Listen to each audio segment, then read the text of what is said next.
아멘. 우리 다 자리에 앉으시기 바랍니다. 여러분들, 아이들이 건강하게 잘 자라기 위해서는 무엇이 필요할까요? 더 많은 지식이 필요할까? 아니면 육체적인 건강을 위해서 비타민 같은 걸 잘 챙겨 먹어야 될까? 아이들이 잘 자라가기 위해서 무엇이 필요할까? 여러 가지 이야기를 할 수 있지만, 제가 봤을 때 아이들이 건강하게 잘 자라기 위해서 가장 중요한 것은 내가 사랑을 받고 있다라는 생각이라고 저는 생각합니다. 우리 부모님이 나를 진짜 사랑하고 있구나 하는 사실을 느끼면서 살아가는 것, 그것이 사람을 건강하게 만드는 것 같아요. 그러면 우리 부모님이 나를 정말 사랑하시는구나, 어떻게 알 수 있을까요? 어떤 부모님들 좀 오해하고 있는 것 같아요. 사달라는 것을 다 사주고, 또 좋은 학원에 보내서 공부 열심히 시키고 잘 뒷바라지하고, 그러는 것이 사랑을 아이들이 느낀다고 생각하는 것 같아요. 물론 어떤 부분에서는 그렇게 생각할 수도 있지만, 저는 저도 잘 못하지만 부모의 사랑에 있어서 아이들이 우리 엄마 아빠가 나를 사랑하는구나 라고 생각하기 위해서는 뭔가 희생이 필요하다는 생각을 하게 됩니다. 내가 하고 싶은 것을 다 하면서 아이들을 사랑할 수는 없습니다. 아이들뿐만 아니라 누군가를 사랑하는 건 그런 거예요. 내가 하고 싶은 것을 다 하면서 누군가를 사랑할 수 없습니다. 그런 의미에서 내가 하고 싶은 것을 다 못하는 것, 그런 의미에서 중요한 게 전 시간이라는 생각을 하게 되는데, 얼마나 아이들과 시간을 보내는가 하는 것이죠. 왜냐하면 현대사회는 시간을 희생하는 것만큼 저는 또 귀한 것이 없다고 생각합니다. 같이 함께 하는 것. 여러분도 사랑해보면 알잖아요. 이게 부모와 자녀 간의 사랑뿐만 아니라 누가 나를 사랑하는구나라는 것을 알 수 있는 것은 그 사람이 나와 함께 하느냐, 나와 함께 시간을 보내느냐 하는 것이겠죠. 사실 그런 의미에서 저는 나눔교회 아이들을 그렇게 많이 걱정하지는 않습니다. 왜냐하면 좋은 부모님도 있고, 또 좋은 삼촌도 있고, 좋은 이모도 있고, 또 좋은 할머니, 할아버지도 있기 때문에 그렇게 큰 걱정은 안 하는 것 같아요. 그런데 아이들뿐만 아니라 우리가 그리스도인으로서 자라가는 것도 좀 마찬가지인 것 같아요. 그리스도인으로서 우리가 잘 자라가기 위해서 우리에게 뭐가 필요한가? 가장 필요한 것은 하나님의 사랑을 내가 받는 것, 그리고 내 옆에 있는 공동체 식구들의 사랑을 받는 것이라고 생각합니다. 그때 우리는 잘 자라갈 수 있다는 생각이 들고, 그런 의미에서 유다서를 비롯한 신약 성경의 저자들은 편지를 받은 사람들을 참 많이 사랑하고 있구나라는 생각을 하게 돼요. 제가 말씀을 유다서 특별히 읽으면서 그런 마음을 좀 많이 갖게 됐는데, 나중에 여러분들이 저를 어떻게 기억했으면 좋을까 좀 생각을 해보다가, 그렇지, 우리 목사님 다른 건 모르겠고 나를 참 사랑했었지 라고 기억이 되면 좋겠는데, 제가 부족해서 이게 잘 안 되는 부분이 있는 것 같아요. 어쨌건 신약 성경의 저자들, 유다도 마찬가지고, 이 편지를 쓰면서 그는 이 편지를 받는 사람들에게 굉장히 큰 사랑을 가지고 이 편지를 쓰고 있습니다. 그것은 유다가 오늘 우리가 읽은 것처럼 이 편지를 받는 사람들에게 유다가 여러 번 이야기하거든요. 사랑하는 사람 여러분이라고 여러 번 이야기하는데, 사랑하는 여러분이라고 불렀기 때문만이 아니라 정말로 유다는 이 편지의 수신자들을 사랑했기 때문에 그들이 거짓 선지자들의 유혹에 쓰러지지 않고 잘 자라갈 수 있도록 이 편지를 쓰고 있는 것이죠. 그러면 사랑하는 사람들에게 쓰는 이 유다의 편지의 내용, 우리가 앞에서도 쭉 살펴봤지만 오늘 우리가 이제 마지막을 나누면서 유다가 하고 싶은 얘기는 무엇일까? 오늘 말씀을 보면 가장 먼저는 그들이 기억해야 할 것이 있다는 것입니다. 그러니까 이미 이 편지를 받는 사람들이 이미 들었고 이미 알고 있는 게 있어요. 그게 무엇인가 하면 그들에게 복음을 전해준 사도들이, 그가 누구인지는 모르지만 그들에게 복음을 전해준 사도들이 말한 것이 있어요. 뭐라고 말했냐 하면, 마지막 때가 되면 경건하지 않은 정욕대로 살아가는 사람들, 그리고 사람들을 조롱하는 사람들이 나타날 것이다 라고 말했다는 것입니다. 그러니까 교회 공동체 안에 시간이 가면 가서 주님이 오실 그날이 가까워오면 가까워올수록 하나님의 뜻이 아닌 자기 마음대로 행하고 다른 사람들을 조롱하는 이들이 너희 안에 나타나게 될 것이라고 사도들이 이미 얘기했다는 거예요. 너희들이 그것을 기억해야 된다고 말하는 거예요. 이 이야기를 과거의 사도들이 이미 이 교회 공동체에 했던 것입니다. 그리고 실제로 그 사도들이 이야기한 게 그때는 무슨 말인지 몰랐지만 지금 와서 보니 정말로 이 공동체 안에 그런 사람들, 자신의 욕망대로 살아가는 사람들, 다른 사람들을 비방하고 조롱하는 사람들이 이 공동체 안에 있다는 사실, 그게 틀린 게 아니라 정말이었구나라는 것을 그들이 알게 됐다는 것이에요. 그러니까 이 말은 무슨 말인가 하면, 조금 다르게 생각하면 거짓 메시지를 전하는 사람들이 교회 공동체 안에 들어오는 것이 너무 이상할 일이 하나도 없는 일이라는 거예요. 원래 그렇다는 거예요. 그러니까 교회가 잘 제대로 세워지기 위해서 우리 공동체 안에 누군가 와서 이상한 소리를 하는 사람들이 있을 수 있는데, 그게 우리가 뭘 잘못해서라거나 뭔가 큰 문제가 있어서가 아니라 원래 그렇다는 거예요. 사도들도 그렇게 얘기했다는 거예요. 사도들뿐만 아니라 그건 누가 알고 있었냐? 누가 얘기해 주신 거냐? 예수님도 알고 계셨던 거죠. 그래서 예수님 뭐라 그래요? 알곡과 가라지가 같이 자라가고 있다고 주님 말했잖아요. 제자들이 가라지 뽑을까요? 라고 말하니까 가라지 뽑다가 알곡까지 뽑을까 봐 염려되니 그냥 두어라고 말씀하신 것이 예수님의 말씀입니다. 그러니까 이 편지의 수신자 교회에 일어난 일, 거짓 선지자들이 들어와서 그들에게 이상한 이야기를 한 이것은 그들에게만 무언가 문제가 있어서가 아니라 원래 그런 일들이 교회가 세워지려면 일어날 수밖에 없는 일이라는 겁니다. 왜냐하면 사탄은 끊임없이 교회가 세워지는 것을 방해하기 때문입니다. 그래서 교회를 절대 가만두지 않습니다. 특별히 잘 세워져 가고 있는 교회는 더더욱 가만히 두지 않습니다. 이거는 2000년 전이나 오늘이나 마찬가지입니다. 사도들이 얘기했듯이 이 일은 언제까지 지속될 거냐? 마지막 날, 주님이 오시는 그날까지 이런 일들은 계속 있을 거예요. 오늘 우리들에게도 일어날 수 있는 일입니다. 그러면서 유다는 다시 한번 그들에게 나타난 그 거짓 메시지를 전하는 사람들에 대해서 간략하게 요약하고 있는데, 이 부분은 우리가 지난주에 5절에서 16절을 나누면서 그들의 정체에 대해서 굉장히 길게 나누었는데, 오늘은 크게 두 가지를 이야기하고 있어요. 정리하면서 첫 번째는 뭐냐 하면 그들이 성령이 없다는 것입니다. 여러분, 성령이 없는 사람들은 어떤 사람들인가요? 옆에 있는 사람은 성령이 있나요, 없나요? 이거 여러분들 어떻게 알 수 있죠? 성경은 우리에게 원래 우리가 예수 그리스도를 믿게 되었을 때 하나님이 성령님을 우리에게 보내주셔서 우리 안에 성령님이 거하신다고 이야기합니다. 우리가 예수 그리스도를 믿으면 우리 안에 성령님이 오세요. 그런데 문제는 예수님을 두 가지인 것 같아요. 예수님을 믿는다고 이야기하지만 사실은 예수님을 믿지 않는 사람들. 또 하나는 예수님을 믿었지만 성령님이 우리 안에 오셨지만 성령의 이야기를 계속해서 거부하는 사람들.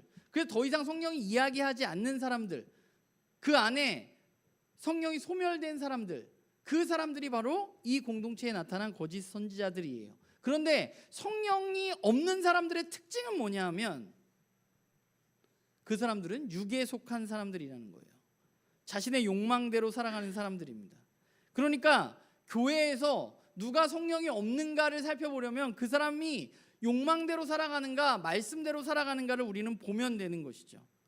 이 교회에 나타난 사람들은 성령이 없는, 성령이 원래부터 없었거나 또는 소멸된, 그야말로 자기 마음대로 하고 싶은 대로 하는 사람들이 바로 이 교회에 나타난 거짓 선지자들이라는 것입니다. 그리고 또 한 가지는 그 성령 없는 사람들이 하는 일은 결국 무엇이냐? 공동체를 분열시키는 일입니다.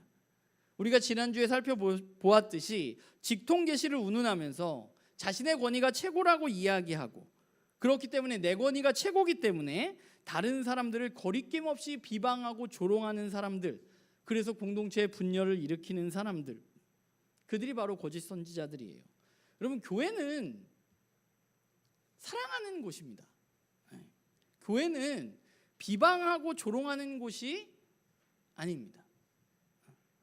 그런데 왜 이런 일이 일어나는가? 자신의 뜻을 마치 하나님의 뜻인 양 이야기하는 사람들에 의해서 조롱과 비방, 그리고 그로 인한 분열이 일어나게 되는 거죠. 이게 별거 아닌 거에서도 일어나요. 얼마 전에 저랑 굉장히 친한 대학원 동기가 조금 인원이 있는 사이즈의 교회에 청빙을 받아가지고 담임 목사로 가게 됐습니다. 한 300~400명 모이는 교회에 갔는데 취임 예배를 드리잖아요. 취임 예배 드리는 교회에 문제가 생긴 거예요. 왜 문제가 생겼냐? 누구는 소회국밥을 해야 된다고 이야기하고, 누구는 다른 반찬을 해야 된다고 이야기하고, 이래서 교회 안에 약간 서로 싸우는 일이 일어났다.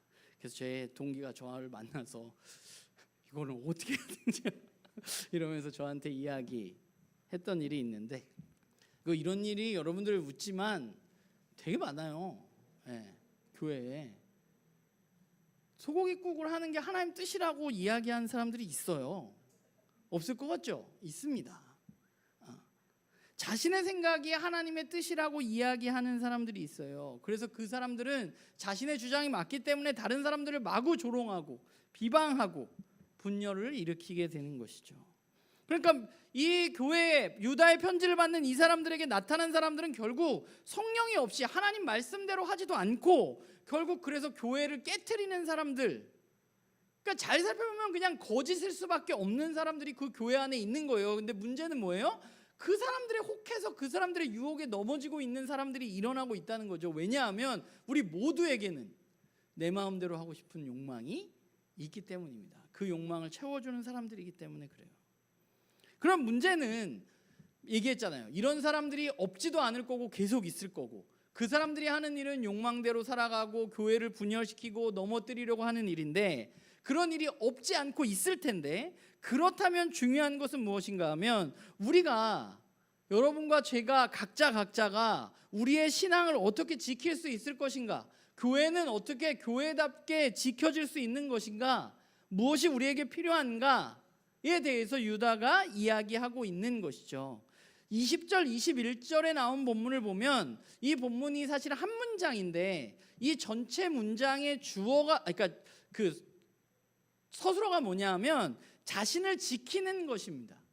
그러니까 유다가 20절 21절에서 이야기하고 있는 건 뭐냐면, 어떻게 하면 너를 지킬 수 있는데, 어떻게 하면 너를 이렇게 해서 너를 지켜야 돼 라고 이야기하고 있는 거예요. 그런데 자신을 지킬 수 있는 가장 중요한 그 핵심적인 것이 무엇인가 하면, 오늘 21절에 있지만 하나님의 사랑 안에 머무르는 것입니다. 하나님의 사랑 안에서 너 자신을 지키라고 말하고 있죠. 우리가 말씀 시작에도 이야기했듯이 우리가 잘 자라가기 위해서, 우리가 잘 성숙해 가기 위해서 우리에게 가장 중요한 것은 무엇인가 하면 사랑입니다. 하나님의 사랑. 하나님의 사랑 안에 머무는 것. 사탄이 가장 하고 싶어하는 일은 무엇일까요? 하나님이 저와 여러분을 사랑하지 않는다고 생각하게 하는 것입니다. 저와 여러분이 사랑 안에 머물지 못하게 하는 것입니다. 그래서 여러 가지 일들을 꾸미는 것이죠. 하나님이 하나밖에 없는 아들을 우리에게 보내주시면서까지, 우리 다 알잖아요. 우리 이거 다 믿잖아요. 그러면서까지 저와 여러분을 사랑했는데, 우리는 내 안에 어떤 내 삶에 작은 고난과 어려움이 일어나도 우리는 금세 하나님이 나를 사랑하지 않는구나라고 생각하는 경우들이 있다는 거예요. 그건 누가 하는 거예요? 사탄이 하는 거예요. 여러분의 마음에 이제 하나님 나 사랑하지 않는가 봐. 하나님 아닌 것 같다. 하나님은 선하지도 않고 신실하지도 않은 것 같아. 이런 마음은 누가 주는 거예요? 사탄이 주는 겁니다. 하나님 주시는 마음은 절대 아니에요. 하나님 여러분에게 그런 마음을 주실 리가 없어요. 그렇기 때문에 저와 여러분이 잘 지켜져 가기 위해서, 우리가 잘 자라가고 성숙하기 위해서 우리에게 가장 중요한 것은 무엇인가 하면, 하나님이 저와 여러분을 진짜 사랑한다는 사실이에요. 그래서 우리는 그 하나님의 사랑 안에 머물면서 우리를 지켜야만 돼요. 우리가 하나님의 사랑 안에 머물면서 우리를 지키기 위해서 뭘 해야 되느냐? 유다는 세 가지를 이야기하고 있는데, 첫 번째는 거룩한 믿음 위에서 자신을 세우는 것입니다. 믿음 위에 나를 세우는 것, 거룩한 믿음 위에 나를 세우는 것은 뭘까? 우리가 믿음에 대해서 계속해서 이야기했는데, 믿음에 있어서 가장 중요한 게 뭐예요? 뭘 믿느냐 하는 거예요. 믿음의 내용이에요. 우린 무엇을 믿는가? 유다서의 말을 빌자면, 표현이 조금씩 성경마다 다르지만 유다서의 말씀을 빌자면 우리의 믿음의 내용은 무엇인가? 1절, 2절 내용입니다. 우린 뭘 믿어요? 하나님이 저와 여러분을 부르셨다는 것, 하나님이 저와 여러분을 사랑하신다는 것, 하나님이 저와 여러분을 예수 그리스도로 말미암아 지키신다는 것, 우린 그걸 믿는 거예요. 거기에 굳게 서는 거예요. 하나님 나를 사랑하시는구나, 하나님 나를 지키시는구나, 하나님 나를 부르셨구나. 우리가 우리를 사탄의 유혹 가운데 잘 지키기 위해서 우리는 이 세 가지 사실을 믿음으로 받아들이는 거예요. 이 기초 위에 나를 세우는 거예요. 어떤 상황에서도 하나님 나를 사랑하시는구나, 하나님 나를 지키시지 라는 사실을 우리는 믿어야 돼요. 하나님 나를 부르시고 나를 사랑하시고 나를 지키신다는 사실. 그런데 우리는 조금만 어려운 일이 있으면, 하나님 나를 사랑하시지 않는 건가? 나에 대한 부르심은 뭔가? 하나님 나를 부르신 게 맞나? 뭐 이런 생각하는 거예요. 이런 생각하는 건 누가 주는 마음이에요? 사탄이 주는 마음이에요. 우리가 그때 해야 될 건 뭐예요? 믿음을 발휘해서, 아니지, 하나님 나를 사랑하시지, 이런 상황이 나에게 있을지라도 하나님 나를 사랑하시지, 하나님 나를 지켜주시지 라는 사실을 믿음으로 받아들이는 거. 그 믿음 위에서 뭐가 있는 거예요? 하나님 나를 사랑하신다는 사실을 그 믿음으로 받아들이고 그 위에 우리가 세워져야만 우리는 지켜나갈 수 있는 거예요. 그리고 두 번째는 성령으로 기도하는 것입니다. 사실 이번 주 말씀을 준비하면서 제가 가장 물음표가 있었던 말이 이건데, 도대체 성령으로 기도하는 것은 무엇일까?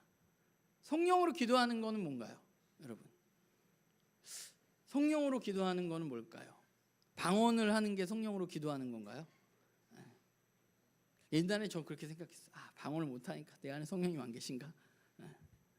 제가 방언 되게 늦게 받았는데, 요즘에 약간 일부러 잘 안 하긴 하지만 어쨌건 뭐가 성령으로 기도하는 걸까요? 뭔가 신비한 것들을 내가 막 이야기하는 게 성령으로 기도하는 건가요? 우리가 생각해 볼 것은, 성경에서 성령이 무엇과 대조를 이루느냐에 대해서 우리는 좀 생각할 필요가 있어요. 성령은 뭐와 대조를 이루나요? 성경에서 나의 욕망과 대조를 이룹니다. 육을 따라서, 욕망에 따라서, 이런 말들이 성령과 대조를 이루거든요. 성령을 따라서. 결국 성령으로 기도한다는 것은 무엇일까 고민을 하게 됐는데, 성령으로 기도한다는 것은 내 욕망을 이루기 위해서 기도하는 것이 아니라 하나님의 뜻을 이루기 위해서 기도하는 것입니다. 겟세마네 동산에서 예수님이 성령님에 이끌리셔서 성령 충만하셔서 기도하실 때 예수님 뭐라고 기도하셨어요? 아버지, 내 원대로 마옵시고. 예수님 원하는 게 있었어요. 예수님 원하는 건 뭐예요? 십자가를 좀 안 졌으면 하는 거. 그러나 예수님 뭐라고 기도하셨어요? 내 원대로, 내 욕망대로 하지 마시고 아버지 뜻대로 해 주십시오 라고 기도하신 거죠. 여러분의 기도를 한번 살펴보세요. 너무 많은 사람들이 내 욕망을 이루기 위해서 기도합니다. 내가 원하는 것을 이루기 위해서 너무 많은 사람들이 기도해. 그런데 성경은 우리에게 너의 욕망을 이루기 위해서, 네가 하고 싶은 것을 위해서 기도하는 게 아니라, 성경은 우리에게 하나님의 뜻을 이루기 위해서 기도하라고 계속 이야기해요. 예를 들어 봅시다. 어떤 사람이 너무 열심히 자신이 원하는 것을 위해서 기도합니다. 그런데 그 기도가 이루어지지 않으면 무엇이 흔들리는가? 내 기도가 이루어지지 않았어요. 내가 간절히 원했는데, 내가 30일 동안 새벽기도, 금식하면서 새벽기도 했는데 안 이루어졌어. 그때 우리 마음에 드는 생각은 뭐예요? 똑같아. 하나님이 내 기도 안 들으시나? 하나님 나 사랑하시지 않나? 뭐가 흔들려요? 하나님에 대한 사랑, 하나님이 우리를 향한 사랑이 흔들리는 겁니다. 믿음이나 기도 다 마찬가지예요. 무엇이 근간이 흔들리는데 그 근간에는 뭐가 있느냐? 하나님 우리를 사랑하고 지키신다는 거예요. 우리의 기도는 육으로 하는 기도가 아니라 내 욕망을 따라서 내가 욕망을 이루기 위해서 하는 기도가 아니라 성령으로 하는 기도여야만 하는 거예요. 그래야 우리는 지킬 수 있어요. 그러니까 성령으로 하는 기도라는 것은 결국 내 욕망에 따라서 내 욕망을 이루기 위해서 하는 기도가 아니라 내 뜻을 이루기 위해서 하는 기도가 아니라 하나님의 뜻을 이루기 위해서 우리는 기도해야만 하는 것이죠. 하나님이 이 땅 가운데 이루어 가실 일들을 위해서 내가 거기에 동참하기 위해서 우리는 기도해야만 하는 것입니다. 그래야 우리는 이 유혹 속에 우리를 지킬 수 있습니다. 아버지의 뜻을 구하고 아버지의 뜻을 이루어 갈 수 있는 것이죠. 그리고 나를 지키기 위해서, 그 사랑 안에서 나를 지키기 위해서 우리가 해야 할 세 번째는 영생에 이르도록 예수 그리스도의 긍휼을 의지하라는 것입니다. 우리가 유다서 첫 시간 나눌 때 긍휼에 대한 이야기를 잠깐 나누었는데, 저와 여러분은 긍휼이 필요한 사람들입니다. 저와 여러분은 그냥 꽤 괜찮은 사람이어서 하나님의 긍휼, 예수 그리스도의 긍휼이 필요 없는 사람이 아니라 저와 여러분은 하나님의 자비하심과 하나님의 불쌍히 여기심이 필요한 사람들이에요. 왜냐하면 우린 부족한 존재들이기 때문에. 그러니까 21절에 나와 있는 영생에 이르도록 우리 주 예수 그리스도의 긍휼을 기다리라는 말은 결국 어떤 의미냐면, 우리가 영생, 즉 완전한 구원에 이르는 그날, 즉 주님이 다시 오시는 그날에 진짜 영원한 생명을 우리에게 주시는 그 완전함이 이루어지는 판결이 있을 수 있도록, 그때 예수 그리스도가 우리에게 긍휼을 베푸실 수 있도록, 그래서 우리가 영원한 생명을 완전하게 얻을 수 있도록 우리가 그분의 긍휼을 기대하고 소망하고 구하라는 것입니다. 그러니까 쉽게 말하면 예수님을 더욱더 의지하고 소망하라는 거예요. 내 힘 의지하지 말고, 내 능력을 의지하지 말고, 내 의지를 의지하지 말고, 나는 의지적으로 노력하면 영원한 생명을 얻을 수 있겠지, 주님 오시는 그날 내가 잘했다 충성된 종아라는 이야기를 들을 수 있겠지. 어떻게 들을 수 있느냐? 내 의지가 아니라, 내 능력이 아니라, 내 힘이 아니라 어떻게 이룰 수 있어요? 예수 그리스도의 긍휼하심으로 그분을 의지하고 살아갈 때 우리는 영생에 이르게 된다는 거예요. 그래야 우리는 우리 자신을 지켜나갈 수 있다는 거예요. 그러니까 우리가 우리를 지키기 위해서 해야 할 일은 세 가지예요. 첫 번째, 믿음 위에 굳건히 서는 것입니다. 그리고 두 번째, 성령으로 기도하는 것이고, 세 번째는 예수 그리스도의 긍휼을 계속해서 구하는 삶을 살아가는 것입니다. 그래야 우리 자신을 지킬 수 있는 거예요. 그런데 유다는 여기서 권면을 멈추는 것이 아니라 이 유혹에 지금 당장 우리 공동체 내에 어려움을 겪고 있는 사람들이 있어요. 그 사람들을 위해서도 권면해요. 그런데 유다는 유혹에 흔들리는 사람들을, 거짓 메시지를 전하는 그 사람들에게 흔들리는 사람들을 사실 세 부류로 나눠요. 22절에 보면 첫 번째는 의심하는 사람들, 두 번째 23절에 보면 불에 들어간 사람들, 그리고 세 번째 23절 후반부에 육체로 옷을 더럽힌 사람들, 육체의 옷을 더럽힌 사람들, 이렇게 세 부류로 나오는데 세 부류는 조금씩 차이가 있는 거죠. 이제 막 22절에 나오는 의심하는 사람들은 진짜 그런가? 그 사람들 말이 맞나? 하는 사람들이고요. 그래서 좀 흔들리는 사람들. 두 번째, 불에 들어간 사람들은 그 사람들에게 어느 정도 더 영향을 입은 사람들이고, 옷을 더럽힌 사람들은 더 그 사람들과 깊숙한 관계를 가진 사람들입니다. 그런데 이 사람들에게 조금씩 다른 권면이 지어지는데 크게는 두 가지예요. 첫 번째는 뭐냐면 상대방에 대해서 긍휼의 마음을 우리가 갖는 것입니다. 그 사람을 불쌍히 여기라는 거예요. 하나님이 우리를 불쌍히 여기셨듯이, 우리가 예수 그리스도의 긍휼을 구하듯이, 그 사람이 의심하고 흔들리고 잠시 유혹에 넘어졌다 하더라도 우리의 마음에는 무슨 마음이 있어야 되냐면, 그 사람을 정죄하고 저 인간은 안 되겠구나, 이런 거에도 흔들리는 쟤는 믿음이 약하구나, 정죄할 것이 아니라 어떤 마음을 가져야 돼요? 긍휼한 마음을 가져야 돼요. 불쌍히 여기고 그 사람이 올바른 길로 갈 수 있도록 도와주어야만 합니다. 이게 첫 번째예요. 우리 마음은 어떠해야 되느냐? 긍휼한 마음을 가져야 돼요. 그리고 두 번째는 적극적인 행동이 우리에게 필요한데, 첫 번째 적극적인 행동은 무엇인가 하면, 먼저 거짓 선지자들의 가르침에 좀 깊게 빠지지 않은 자들이라면 그들을 강권적으로 그곳으로부터 꺼내내서 구원하라고 유다는 말해요. 왜 그 사람들을 꺼내내느냐? 긍휼히 여기기 때문에 꺼내내는 거예요. 거기에 머물러서 그 사람이 죽음으로 가지 않도록 하기 위해서 그들을 건져내야만 합니다. 그게 우리가 해야 할 행동이에요. 적극적인 행동. 다른 메시지를 전하는 사람을 쫓아가거나 그렇게 행동하려고 하면 그 사람 거기서 꺼내주어야만 돼요. 그리고 두 번째 또 하나 우리가 해야 할 행동은 뭐냐면, 완전히 옷이 더럽혀진 사람들, 정말 그 일에 깊숙이 관여해서 빠져나오기가 쉽지 않은 사람들, 그 사람들에 대해서는 우리는 그들을 그냥 그 죄에 대한 행동을 내버려 둘 것이 아니라 그 죄악된 행동을 미워하라고 유다는 말합니다. 그러니까 분명한 선을 그어야 된다는 거예요. 그 사람이 빠져나올 가능성이 안 보이면. 그러나 그럼에도 불구하고 우리의 마음은, 그 사람에 대한 마음은 무엇이어야만 해요? 두려운 마음으로, 긍휼한 마음으로 그를 바라보지만, 그가 강권에서 나올 수 없는 지경에까지 이르렀다면, 우리의 권면을 거부한다면 그 사람을 잘라내는 것이 우리에게 필요합니다. 그게 교회 공동체가 해야 할 일이에요. 신앙생활을 혼자 하는 것이 아닙니다. 우리가 잠시 한눈 팔면 금세 넘어질 수밖에 없는 존재들이에요. 저도 그렇고 여러분들도 그렇고 옆에 있는 지체들도 다 그래요. 그때 누가 필요하냐? 내 옆에 있는 지체들이 필요한 거예요. 나를 지켜줄 수 있는 사람들, 나에게 긍휼한 마음을 가지고 있는 사람들, 나를 잡아 끌어서 올바른 길로 인도할 수 있는 사람들이 우리들 가운데 필요한 것입니다. 우리는 사탄의 거짓으로부터 우리를 지켜내야만 합니다. 우리 공동체도 이런 일이 있을 수 있어요.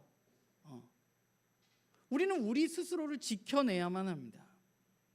그게 우리에게 필요한 거예요. 하나님이 우리를 지키시지만 우리가 우리 스스로를 지켜내는 일을 해야만 합니다. 그런데 이 모든 사실에 있어서, 유다에게 있어서, 유다의 메시지에 있어서 제가 봤을 때 가장 중요한 것은 무엇인가 하면, 하나님이 누구신지 우리가 똑바로 아는 겁니다. 오늘 24절, 우리 24절을 같이 한번 읽어볼까요? 자, 같이 읽겠습니다. 능히 너희를 보호하사 거침이 없게 하시고 너희로 그 영광 앞에 흠이 없이 기쁨으로 서게 하실 이게 누구예요? 하나님. 하나님 어떤 분이에요?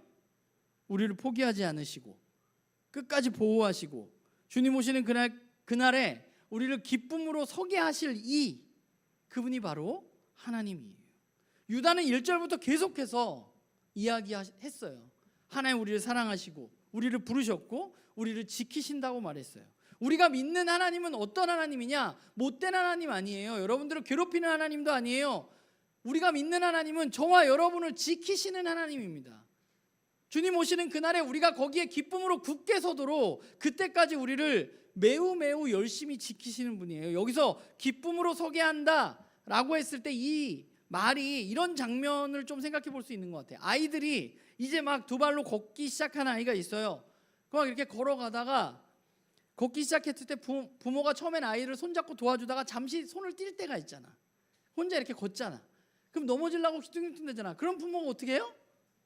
다시 잡아주지, 안 넘어지게. 하나님 그런다고. 우리가 뒤뚱뒤뚱해서 넘어질 것 같으면 하나님이 어떻게 해요? 딱 잡아서 우리를 세워주신다고요. 언제까지? 주님 오시는 그날까지. 기쁨으로 그 주님 앞에 당당히 서게 될 그날까지 우리가 흔들흔들 거릴 때마다 주님 우리를 딱 잡아서 우리를 세워주시고 지켜주신다는 거예요.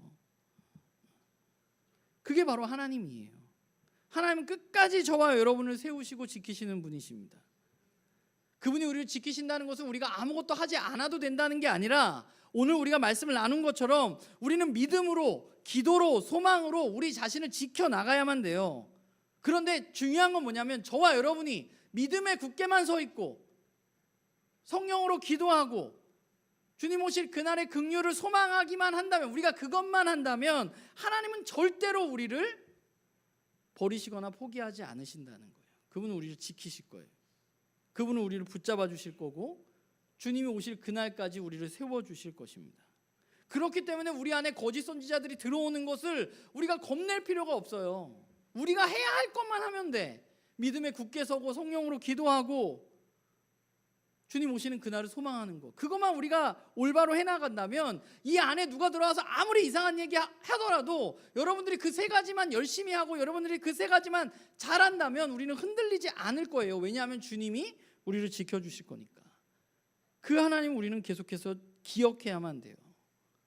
우리 왜 해야 하냐 하면 하나님 보이지 않기 때문에 우리가 흔들리기 쉬운 거예요.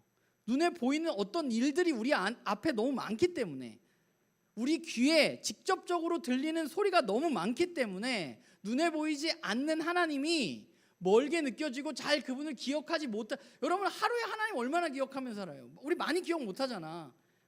핸드폰 보고 옆에 사람이랑 이야기하고 뭐 이런 시간 되게 많은데 하나님 기억하는 시간 우리 굉장히 적어요. 하나님 보이지 않기 때문에.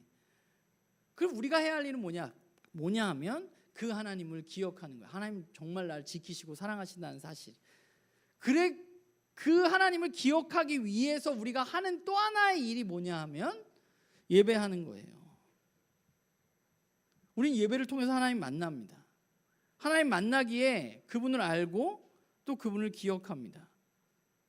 오늘 민우 집사님 찬양 콘티를 보고 우리가 모두 찬양팀이 거기서 약간 이거 어떻게 하라는 건가 여러 가지 논의를 하긴 했지만, 우리 나눔교회 식구들도 모르는 찬양이 오늘 많았지만, 그러나 그 찬양 가운데 고백되어진 하나님, 두려운 마음 가진 자여 놀라지 말라, 주님 오셔서 너를 구하실 것이다. 그 하나님 우리가 만나는 거예요. 그 하나님 기억하는 거예요. 그 찬양을 통해서. 예배는 그런 거예요. 그 하나님 계속해서 기억하는 것. 왜냐하면 우리 세상 속에서 그 하나님 잘 기억 못하니까 일주일에 최소한 한 번이라도 이곳에 와서 그 하나님 다시 한번 기억하고 그 하나님 예배하는 것입니다. 그게 예배의 힘이에요. 하나님 기억해내는 것, 하나님 만나는 것.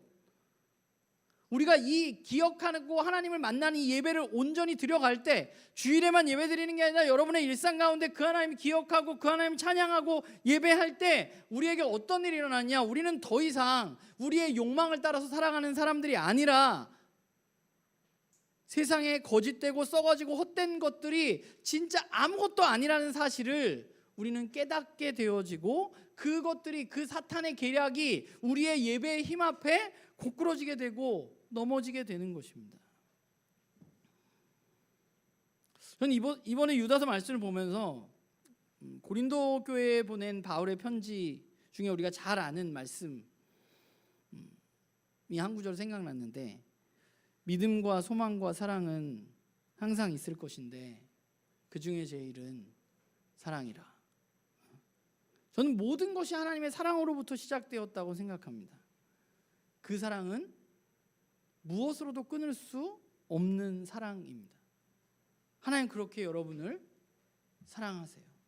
그 사랑 안에 우리가 믿음으로 그 사랑을 신뢰하고 그 사랑으로 세워질 날을 기대하면서 주님 오실 그날을 소망하고 성령으로 기도하고, 저와 우리를 지키시기 위해서 열심히 우리를 사랑하시고 여전히 일하시는 그 하나님을 우리 나눔교회 식구들이 더 깊게 알고 그분을 더 여러분의 일상 가운데 더 예배하는 우리들 됐으면 좋겠어요. 건강하게 잘 자라가려면 사랑이 많이 필요해요. 하나님의 사랑을 우리는 많이 받아야 돼요. 옆에 있는 사람들의 사랑도 많이 받아야 되지만 하나님의 사랑을 많이 받아야 되거든요. 하나님 많이 사랑하셔. 문제는 뭐냐면 내가 그걸 잘 못 누리는 거지. 그래서 우리 나눔교회 식구들에게 부탁하고 싶은 것은, 이번 한 주 우리가 또 살아갈 때 여러분들을 넘어뜨리려고 하는 일들이 또 있을 겁니다. 이 교회 아니더라도 그때 우리는 기억해야 합니다. 하나님 어떤 분인가. 그리고 그분을 예배해야 합니다. 주일날 여기서만 찬양하시지 마시고 여러분들의 삶 가운데 그 하나님 예배하고 찬양하고 그 하나님 기억하면서 그 하나님의 사랑으로 우리 나눔교회 식구들이 건강하게 잘 자라가는 그리스도인들 되기를 주님의 이름으로 부탁을 드립니다.